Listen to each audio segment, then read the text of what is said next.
नाज़रीन और ख़वातीनो हज़रात, latest gold rate में खुशामदीद। और ख़वातीनो हज़रात, आज की अपडेट बहुत ही अहम है। सोने की कीमतों के हवाले से यहाँ पर पाकिस्तान में सोने की कीमतें जो है वो कम होने का नाम ही नहीं ले रही हैं। सोने के रेट में एक बार फिर से इजाफा हुआ है। 24, 22, 21 और 18 कैरेट के नए रेट्स आपको बताने जा रहे हैं।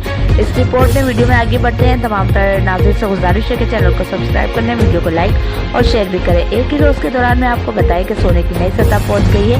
फी तोला के लिए 18 कैरेट 1,55,250 रुपये, 21 कैरेट का फी तोला रेट आज 1,81,000 है, जबकि 22 कैरेट का फी तोला नई कीमत 1,99,700 रुपये है। 24 कैरेट फी तोला 2,07,000 रुपये नया रेट आए हैं। 10 ग्राम के मुताबिक 24 कैरेट 1,77,400, 22 कैरेट 1,62,600, 21 कैरेट 1,55,290 और 18 कैरेट 1,33,100 रुपये नई कीमत आई है। सोने की कीमतों के मुताबिक बताया गया है कि अगले 4 रोज के दौरान यहाँ पर आपको मजीद इजाफा देखने को मिलेगा।